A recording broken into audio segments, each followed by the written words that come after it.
from our industry in Latin America. I'm really happy to have you here, and we're going to enjoy in this 1 hour long discussion the most important topics and opinions that they have in regards to the topic that we are presenting. The moderator of this panel is Carrion, very well known in our industry, one of the marketing directors of new products and projects in Aristocrat. Carlos, welcome. So I leave you in charge of this conversation. Thank you for being here, all of you. Thank you very much. Thank you. To me, it's a pleasure to be here once again in CGS 2021. Well, the year 2020 has been a complicated year for all of us, and I don't think there's any person, business, or country that hasn't been affected by the COVID-19 pandemic. In our industry, physical operations, in other words, physical casinos, had a bigger impact because with the health regulations, operations had to close throughout the region of Latin America, and its reactivation is still undergoing in different countries. And that's why this panel will discuss these problems and challenges that we have in these operations. To me, it's an honor to have the presence of 3 regulators from the most important jurisdictions. I'm going to say them in alphabetical order in order not to create conflict: Argentina, Mexico, and Peru. Well, let's start with Argentina. Sebastián, tell us, from your perspective, what has been the situation of the physical casinos in your country, specifically in the Buenos Aires jurisdiction? What challenges have you found, and how have you solved them? Okay, well, first of all, thank you everyone, and thank you, Carlos, for moderating. It's a pleasure to be here in CGS 2021. The first clarification I would like to make, which is something that we always repeat, is that in Argentina, the gaming regulation is at the province level. I'm just the regulator of the city of Buenos Aires. I work here in Buenos Aires, and I have no competence in other jurisdictions. We have a nucleus through ALEA where we share experiences and we try to push common practices and those type of things. Obviously, as you said before, one of the first things that happened was that everything closed overnight in our country because of the national government, and a month and a half later, certain things reopened. But as we all know, the gaming industry had it difficult in order to be considered a need in order to open in that first phase. So we try to convince the political sector of the importance of our industry because it creates resources for social action. We have a lot of employees and families who were affected by this closure, but as we all know, these industries is not one of the most accepted ones in political terms, so it was postponed. It was sent to the last places of the list. In the city of Buenos Aires, we have 2 important casino operators. One is the Horse Track of Palermo, and the other one is the Buenos Aires Casino. And they worked in a very professional way in order to submit protocols, and we sent them to the health regulator in order to prove that they were able to open and to be included in this list. The regulator had set certain ventilation parameters, for example, so operations could be included in the list in order to reopen, and our land-based casinos surpassed these ventilation parameters, for example. However, because of political issues, as I mentioned before, it was pushed to the end until we reached a consensus in order to reopen, and that started with a capacity of 20% in casinos, which was very little, but at least it was something, it was the beginning, and now we are at a 50% of capacity, and we are recovering these 50% of capacity. We're recovering the pre-pandemic numbers. Fortunately, our operators haven't had to downsize, or they were able to survive during those months of closure. They're recovering little by little, and we started a project that has to do with these 2 operators, which are the remote access systems. We call them remote casinos. So we allowed both operators to launch an online gaming operation for those games that had a land-based operation. So it's not a traditional land-based casino. It's not like the ones that are being launched in different points of Latin America, but it's because of the context. Our operators, in order to survive this crisis, so they operate in the same under the same terms of the land-based casinos, but through the mobile and web apps and websites. We launched that almost 2 months ago, and there are around 3,000 players registered in these remote casinos in the horse track and 2,500 in the casino of Buenos Aires. This is not a definite solution, but it helps to survive this crisis in which we are immersed as everyone else. On the other hand, we also operate 1,800 casinos, lotto casinos, and those also closed in the first phase, and we were able to open them. We began with a lotto again. It was very gradual, but a few months later, we had a full number of lottos, and that was very well coordinated with the other jurisdictions of the other provinces, because even though this depends on the jurisdictions, we have inter-province lottos in Argentina in order to sell these lottos and even to play between jurisdictions. So that's a very good news. We opened that a lot faster than the land-based casinos, and now they are operating almost normally. From those 1,800 Lotto agencies, 150 or 200 haven't opened because of the own decision of the owners, because of their health issues or something like that. They decided not to open. I think that the challenge that we have in Argentina is to reach common policies. Even though the law establishes that each state is independent, we could have better practices or common policies in order to survive this type of crisis. We know that this crisis has not finished. We know that there is a second wave and there might be another one. So as I was saying in these conferences, we want to tell the world that doesn't know about us that the gaming industry is important. It's about entertaining, but it has an important factor for public health, because there's social action, and there are a lot of resources that it creates, a lot of employees and families who live from this industry. And I think that the public opinion is really negative, but it would have been easier for us to reach a political consensus if this wasn't so, in order to open the casinos before. Thank you very much. The situation of the city of Buenos Aires has been quite interesting. And let's continue with Mexico now. Alma, can you please tell us in general what's the situation of the Mexican market? What's the main challenge that you have as a regulator nowadays? And what's your perspective in this year? Good morning, everyone. It's a pleasure to participate for the first time in this important forum. This way I have the opportunity to share experiences and visions as a regulator of the Mexican market. I would like to learn from the different participants who have so much experience in their jurisdictions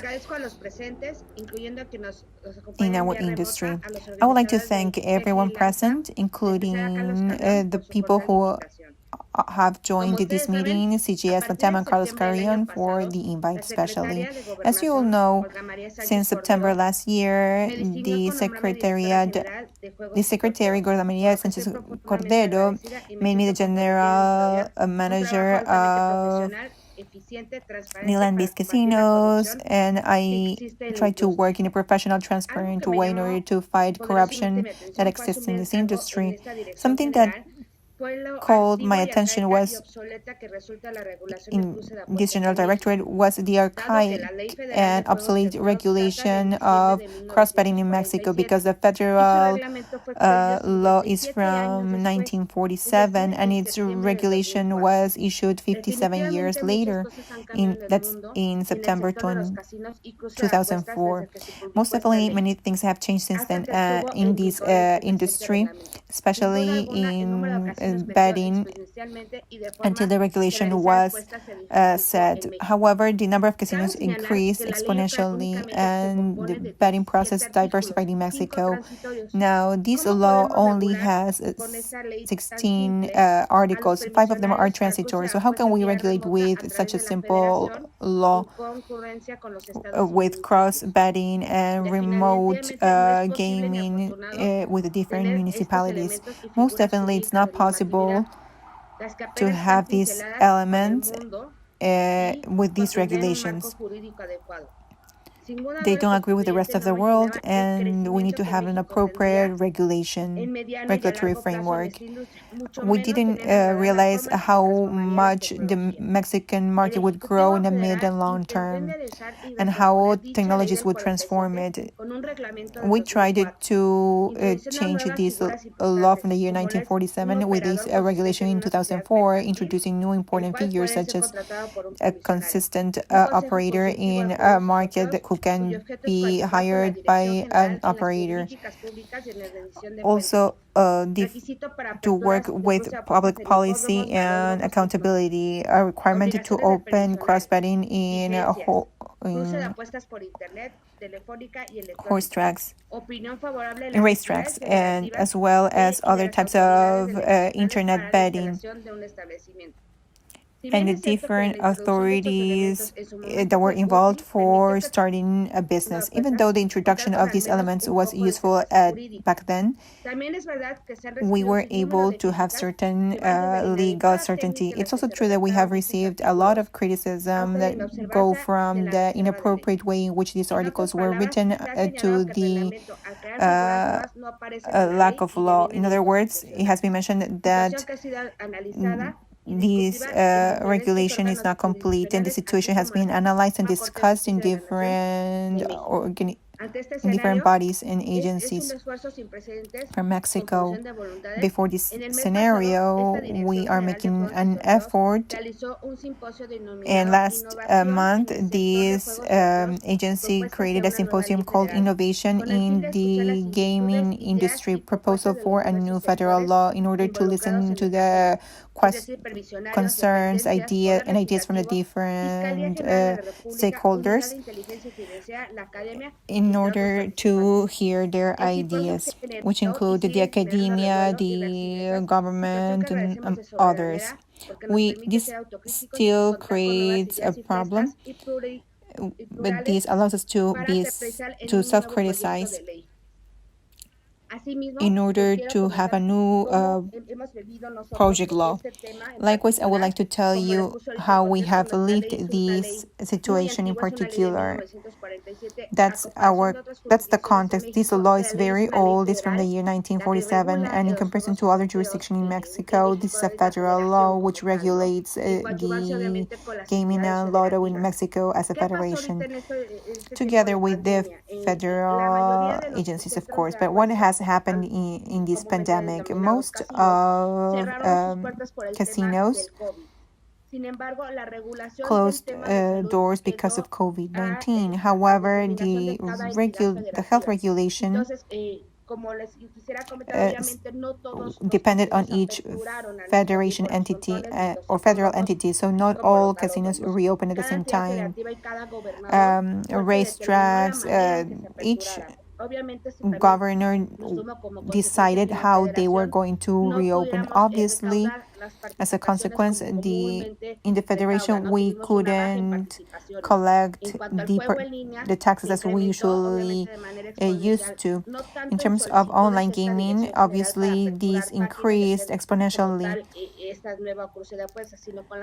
So we weren't asked about opening new websites, but the websites that already existed increased their share.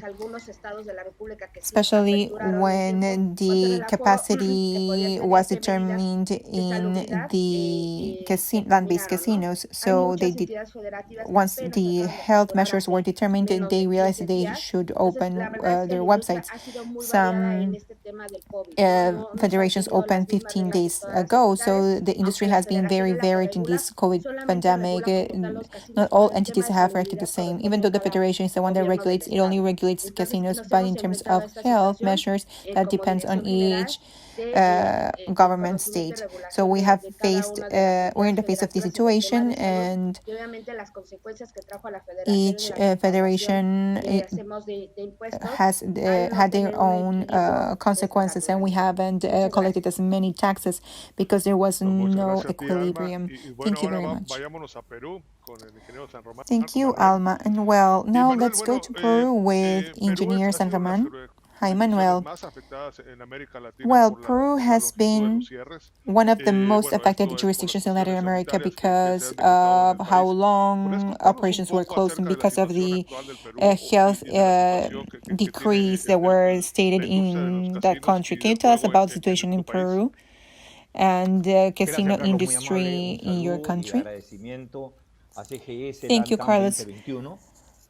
I would like to say hello to CGS and thank CGS 2021 for the invite. Yes, most definitely, Carlos. What has happened in Peru has been...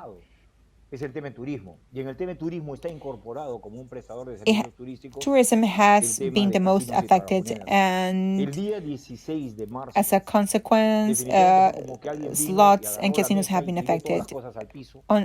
On March 16th, someone came and hit the table and everything dropped. Everything that we have been working for. After trying to formalize the industry, 4% was formal and then 100% of the businesses were formal. So we did that and the activity was quite solid, quite strong.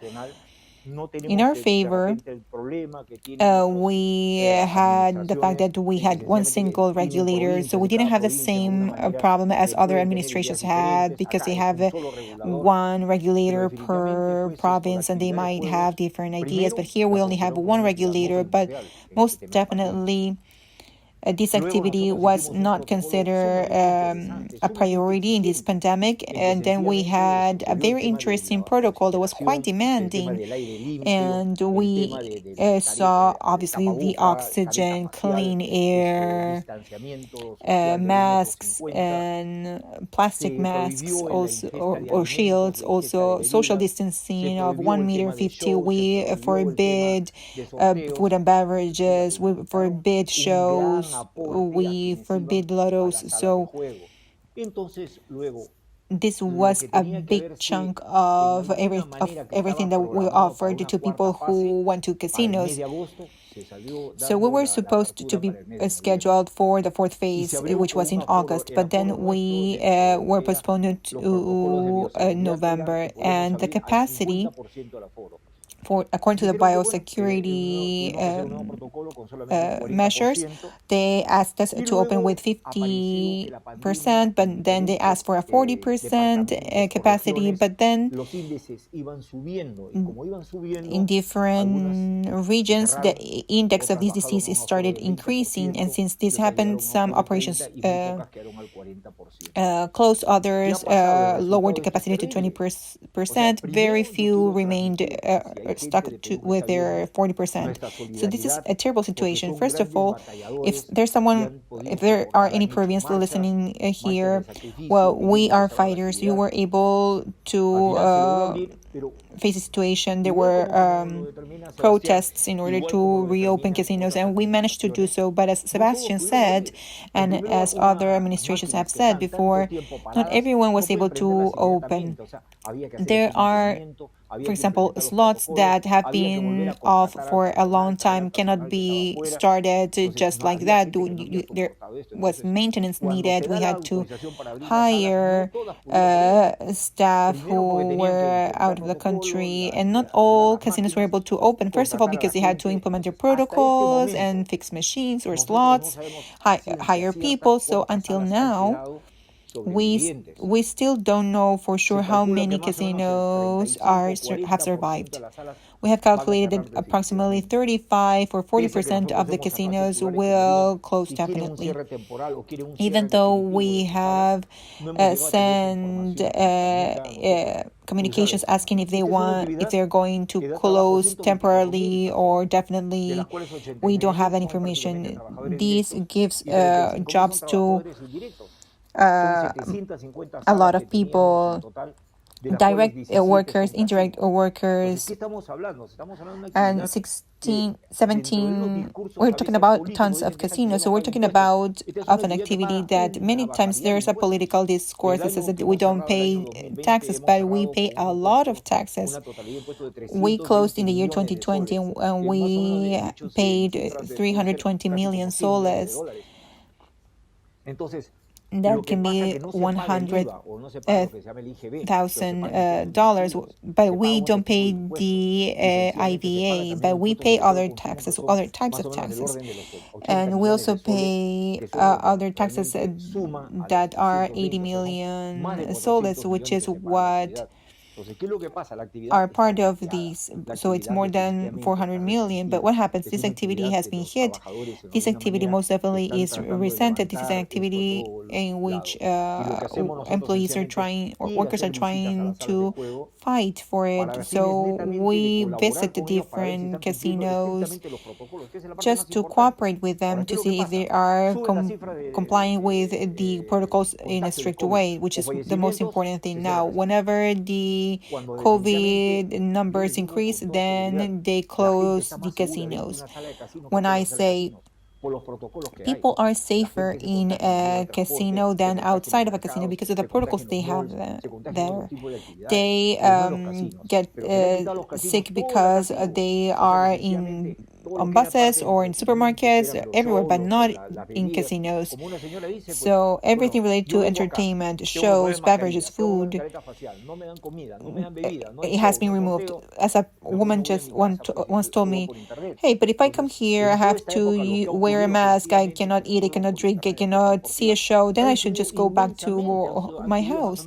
Well, and that's why online sports betting has increased in comparison to what it was in the year 2019. So last year has been a loss, and this year will almost be a loss, and we will recover in the year 2023 to what we used to make in the year 2019. So I think we have solidarity with all the suffering that we have gone through with this activity. This is a very difficult activity, and it is highly regulated, which is not the same as other activities. We regulate responsible gaming and ludopathy. So we needed to put all of this in a balance, and we shouldn't say that, oh, if the pandemic gets worse, okay, we need to close casinos. I think that people should have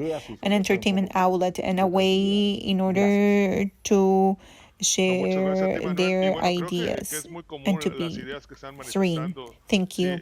Thank you, Manuel. I think that the ideas that you are mentioning are the same in Latin America. The casino industry many times has been stigmatized, and there are paradigms in regards to taxes, and now with COVID, the contagion. So there's also a negative side, even though this is an industry that has a lot of jobs and pays a lot of taxes, and it contributes to the economy of each country and jurisdiction. As Manuel mentioned, the restrictions and slots that have been shut down and they don't work afterwards. Obviously, also customers, they don't want to go back to the casinos and they prefer to stay home. Sometimes, even if a casino is open at a 20% capacity, they are not full because people don't want to go. So It's the same awareness of people who prefer to remain at home. Whenever they decide to go to the casino, they should have the opportunity to have that leisure time and to enjoy an hour a week or 2 hours in a weekend in order to leave the everyday prison that we have in our houses. So at the end of the day, the casino industry is an entertainment industry, a social industry. It's not just not just about playing, but it's also about connecting with other people, with our friends, with people who work there. So there's a very important social link there. Besides entertainment, many people who go to casinos go there to eat, to have breakfast, to have a drink, and to see some show live. So as it was mentioned before, I think that the restriction of these type of activities, this limitation, we are not contributing to social health. I think that it's always important to consider protocols and to have a strict cleanliness and to comply with the different measures, but we should have this healthy entertainment when visiting casinos. What's also curious is that we're talking about 3 of the most important jurisdictions of Latin America: Argentina, Mexico, and Peru. And these 3 jurisdictions are all different, the way in which they are regulated in terms of laws and organizations. And this shows the diversity that we have in these 3 regions, but also throughout Latin America. Each country directly or indirectly regulates casinos in different ways, at a federal level, at a state level, and so on. But what's important is to be open and understand our industry. I agree with the fact that the casino industry is very regulated in every aspect, in terms of compliance, technical aspects, responsible gaming aspects, social aspects, and I think that it's important. It's part of our commitment as participants in these or as stakeholders in this industry. We want to be clean all the time, so there are no doubts in terms of our integrity. And we show this by complying everything in our operations. From the manufacturer's point of view, we're also complying with the different certifications and protocols. And we're also helping operations. As it was mentioned before, after 6 months or a year, the slots haven't been turned on, so sometimes we have to do maintenance, and we have to help operators so they can be restarted.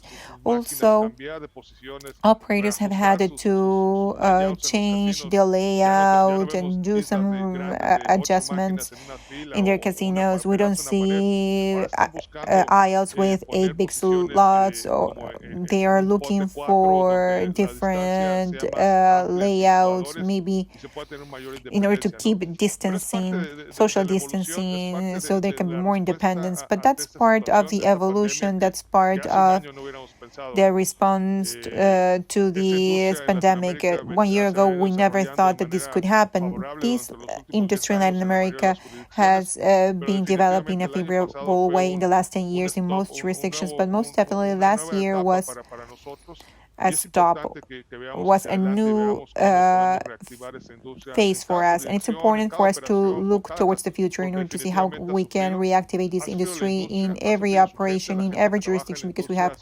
definitely suffered. The industry has suffered. The people who work in this industry has suffered. We have been hit quite hard, but well, we believe that we can make progress and have new perspectives for this or next year. Hopefully, the operations will go to normal in the near future. So let's continue the next question. Can you give us more details about your jurisdiction? The particular question is for Sebastián about LOTBA. In the city of Buenos Aires, you have given new gaming licenses. There has been a process where you did some studies, you had candidates, and then at the beginning of the year, you granted new licenses. Can you tell us about the experience of this process? What were the perspectives? How are you doing with the situation? of the online gaming in Buenos Aires? Okay, well, first of all, we haven't granted any licenses yet. We did start in the beginning of the year 2019. Well, we finished with the regulation in order to legalize the online gaming in the city of Buenos Aires. The model is permits. We use this word a lot in the city of Buenos Aires, as Alma said it. Also, in Mexico, they say this word, but the 15 companies paid the administrative fee in order to participate in this process, and half of them, like 7 companies, are closer to get these permits in order to operate in the city of Buenos Aires, and others are more delayed. They're just seeing how this evolves.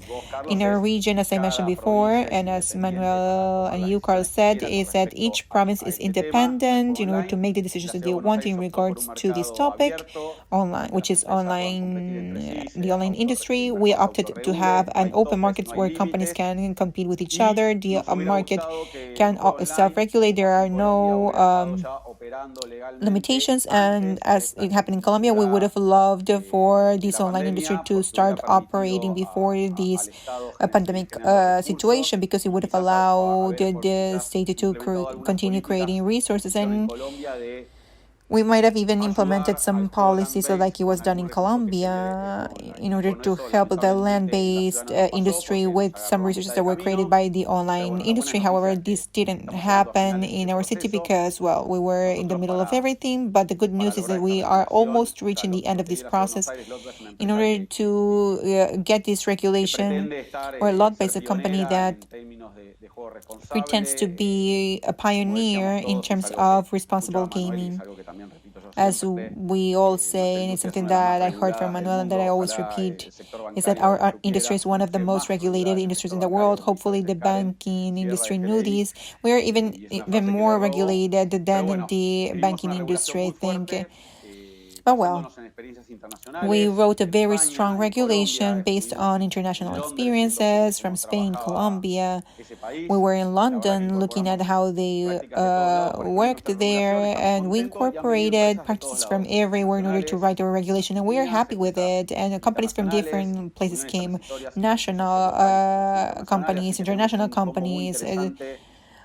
We had social and international partners, so we have an interesting combination of future partners in this online gaming that will happen here in Buenos Aires. Now, having learned from those who are ahead of us, well, we are going to launch this exploitation, but not as a big bang, but learning in the way. We don't want to saturate the public opinion that doesn't, for example, we're not going to have a lot of ads, because the operator obviously wants to have online games and esports and everything on the very first day, to have live games. I know that, Carlos, you come from the vendor side, but, well, we're going to be really cautious because, as we know, and as we have been saying in this conference, is that our industry is an industry that has been stigmatized, and the way in which we can have this established in the long run is for the public to accept it as just another thing, as something that is coming. E-commerce is a reality in every industry, so it should also be here in the gaming industry. But we have to be cautious in the way in which we install it in the public opinion, and that's what we are trying to do in a moderate way in the city of Buenos Aires. But yes, we are about to launch it. We are really happy with the process, and really happy with the interaction with our aspiring companies that want to get this permit in the city of Buenos Aires. They will have worked together in order for them to understand this regulation and adapt certain things that we needed in terms of what they had proposed. So we have discussed this a lot. We have worked this as a team, and this will ensure the success of this in our region. Obviously, we expect some mistakes to happen. That's unavoidable, but we are about to open a new business sector in our city, which is something new to us. For many years, we have been working with physical casinos and racetracks and slots and lottos, and this online world is something new to us. So we're really happy after so many years without having no news. Now we have this new thing to explore in the area. Thank you very much, Sebastián. And what you mentioned is going to be very important for the next question, because in Mexico, Alma, we know that you are working on a new federal law for games and lotto. So what can you tell us about this project? We know that you're very interested in studying compared law with other jurisdictions in Latin America and other countries as well. Thank you, Carlos. Yes, as I mentioned before, the federal law of gaming and lottos regulates in Mexico is very old. This is from 1947, and obviously the legislation, this new industry has changed because of technologies. So the reality that we are living now has been surpassed because the regulation is from the year 2004, and this regulates certain situations, but they are too generic, and they talk in a generic way about the online gaming and about cross betting, or they don't specify anything. So we are quite verging in this topic, even though we have the authorization, we have authorized certain websites, but for many years we have repeatedly asked a new law to regulate this industry, because the one that we currently have obviously already has many gaps, and we've seen that this is too much, and the Supreme Court of Justice has shown that there are many situations that are not being covered by this federal law. And as I mentioned a while ago, like 3 weeks ago, we had a symposium, and as regulators, we invited many people from the sector. We invited the different stakeholders, like the academia, the legislative power, the judiciary power, the general, the controller general, and so on and so forth. And we created different panels. So we wanted to get feedback from every stakeholder who's part of this regulatory issue in games and lottos. And we wanted to compare the law with other countries in order to see where is Mexico at in comparison to other regulations from other countries. So we are working as a general directorate. We're working on a proposal. We have had different proposals in different years. There are many proposals already, but we are the ones who regulate this industry, and actually it has been too much. Even though the law states that we are the ones who interpreted this law, what's true is that this law doesn't cover everything. So we are looking for a new way to promote this idea before the Congress, to have a new innovative federal law that includes the new technologies and the compared law with other countries, with a new regulation for casinos, racetracks, lottos. In comparison to other countries, in Mexico we have a national lottery and prognosis, but that's seen by another general directorate, and here we particularly see casinos, racetracks, and everything related to lottos. So this federal law was discussed in the symposium, and all the stakeholders gave us feedback, and we're working on submitting this to the Congress of Mexico, so we can have a new regulation that's a lot more innovative, that can be more updated to what we have nowadays in Mexico. We also want to fight against illegal gaming, and because of the pandemic, now this is a very big issue, as it was mentioned by other regulators from Argentina, Peru. Here, this new industry was a boom, but there was a lot of illegal gaming, online gaming, but also land-based casinos. So we're also fighting against this illegal gaming. We're taking action as a general directorate. We also want to include this in this new federal law. And even though we are working on this together with other issues like ludopathy, we're trying to fight against it. So we wanted this bill to include these issues. So we hope to have this new bill before the Congress so it can be passed by the Congress of Mexico, and so we can have a more innovative regulation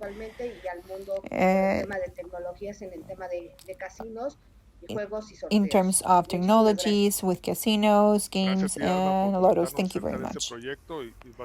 Thank you, Alma, for telling us about this bill, and it will be very interesting for Mexico. And let's go now to Manuel. I understand that you have been working on a project in order to regulate the online gaming in a more open way in Peru. Can you tell us a little bit about this project? Yes, of course. Thank you. Well,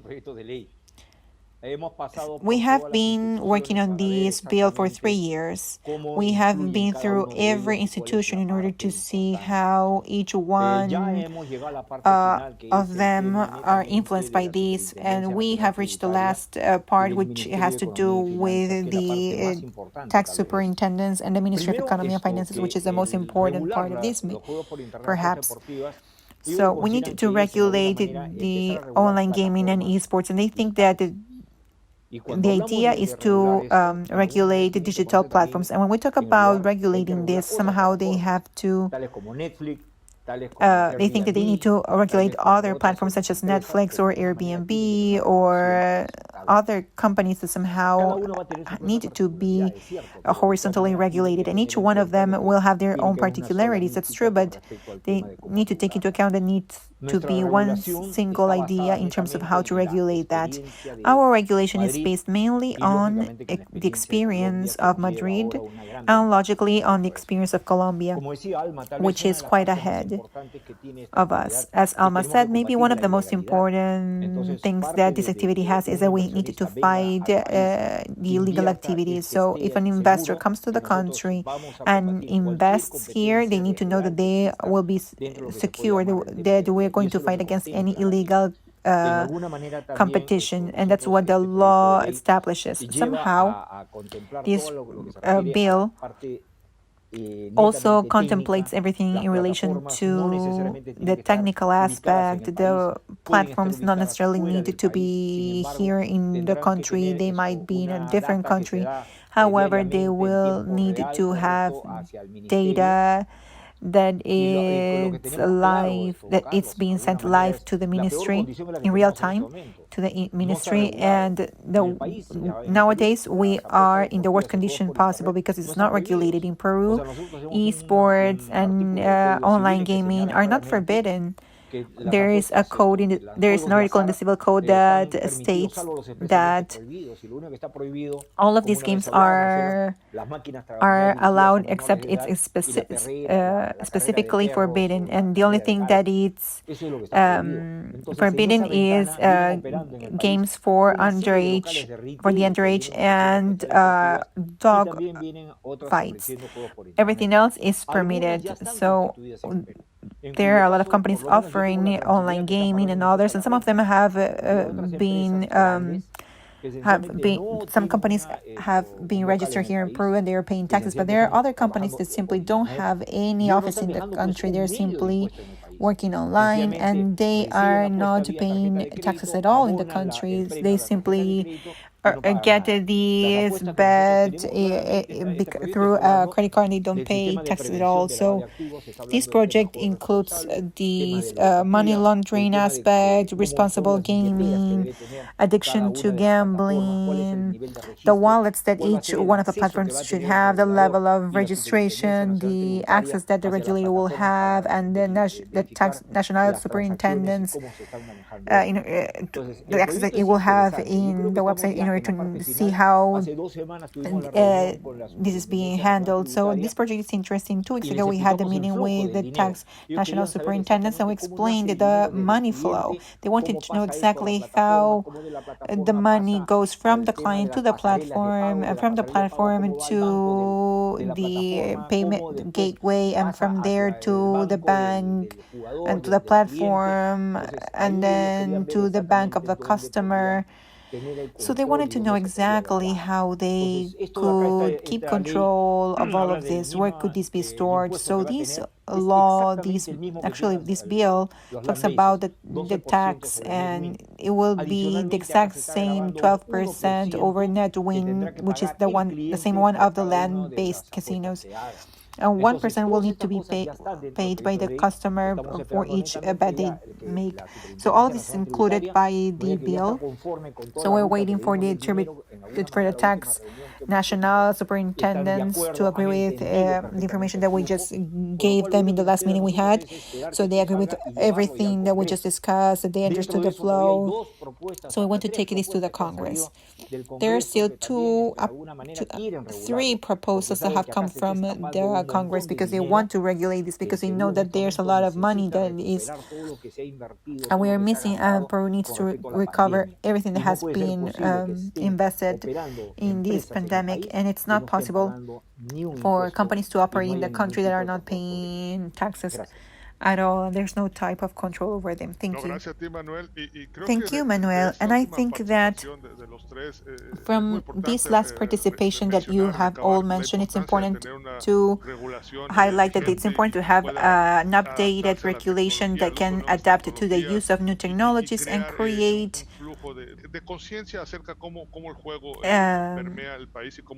to raise awareness in terms of how we work in this industry. It's important in any regulation to connect to the tax aspect, so it's clear how we pay taxes in this aspect. Also the social part, the social responsibility.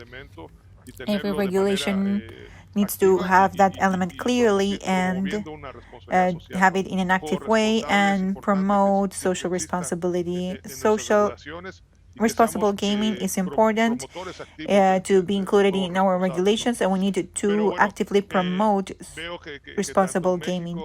But well, I see that both Mexico and Peru are suffering a little bit with these projects. Well, they're not really suffering, but they're working on these projects, and these bills are not made in a month or a week. We need to study these in the jurisdiction. Well, Buenos Aires has already been through this stage, and now they're about to consolidate it.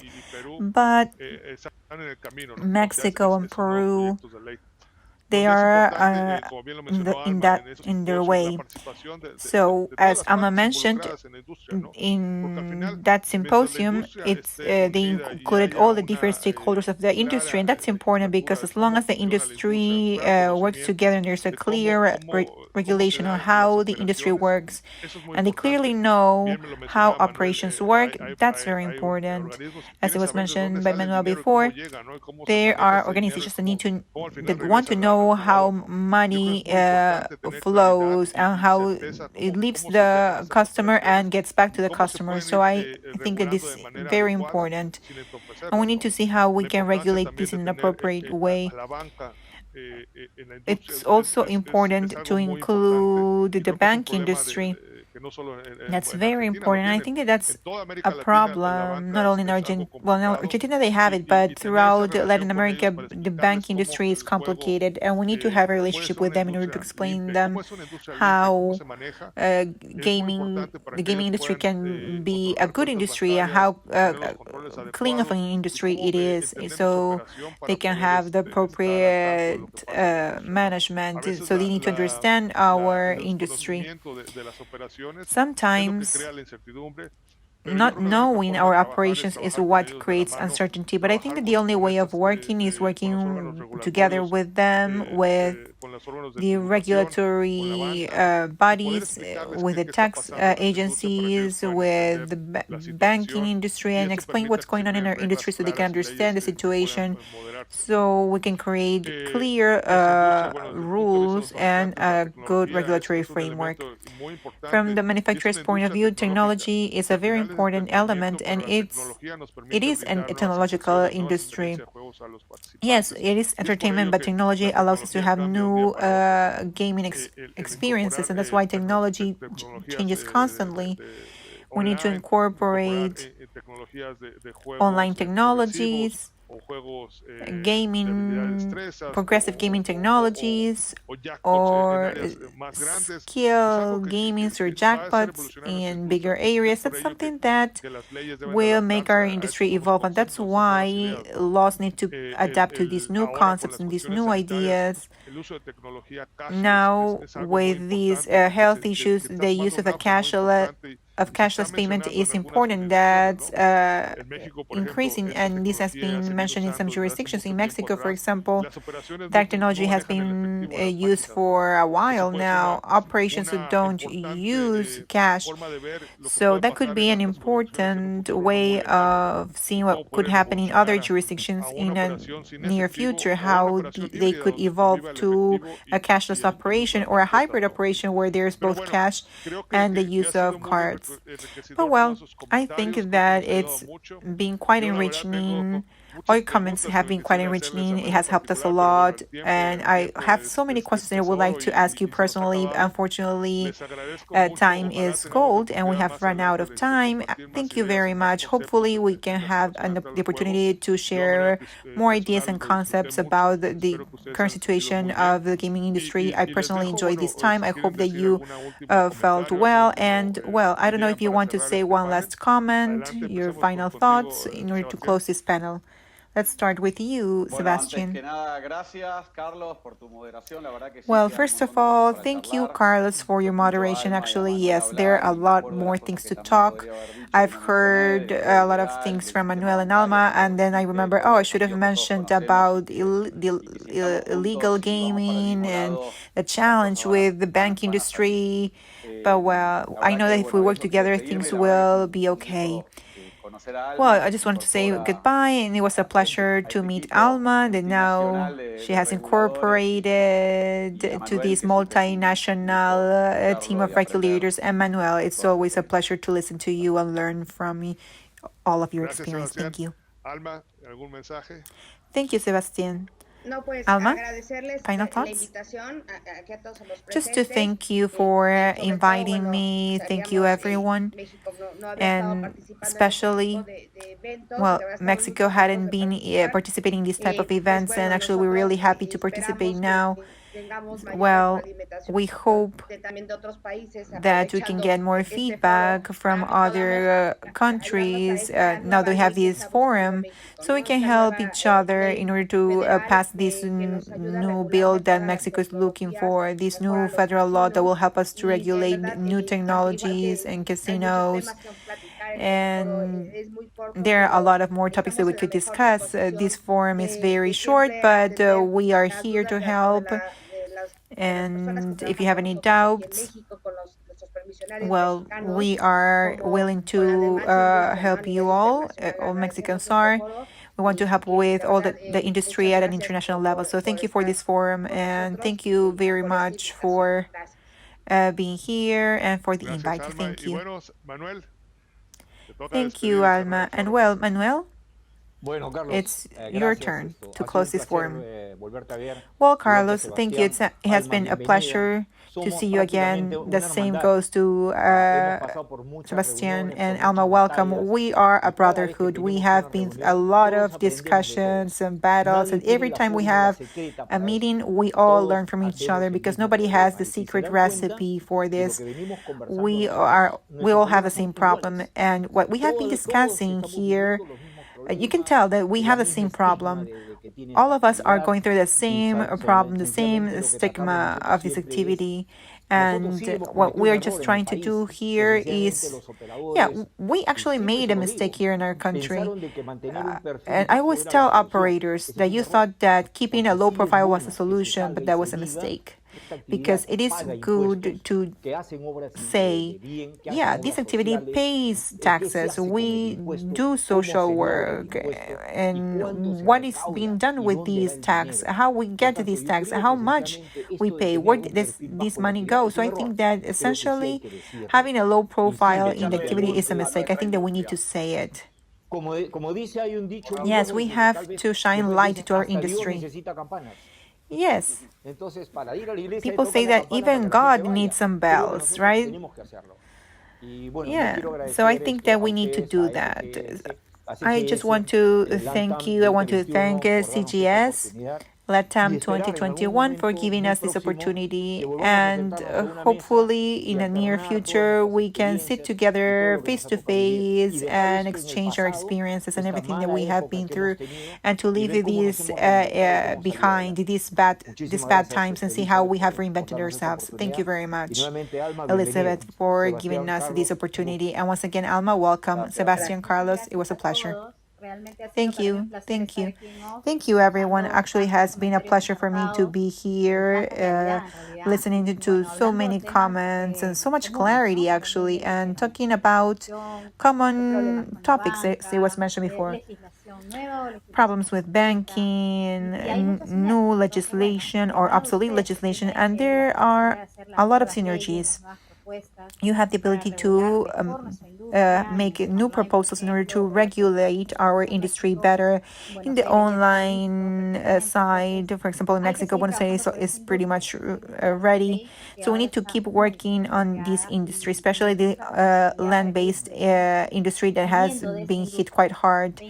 And we have been living from this industry for 20, 15 years. We have been sharing and we have been seeing how our customers grow. Now we need to do something for that. So thank you for your time. It has been an honor for me to have you here. Alma, welcome to the industry. It's the first time that we see you here in Latin America in this event. And to me, well, it's an honor to have you here. So hopefully you enjoy this time. And I have some ideas now that I will think about. And hopefully in a couple of months we will have a meeting with everyone in Latin America in order to see how much taxes we pay. Thank you very much and see you soon. Thank you very much. Thank you, everyone. Thank you. Thank you, Elizabeth. Bye.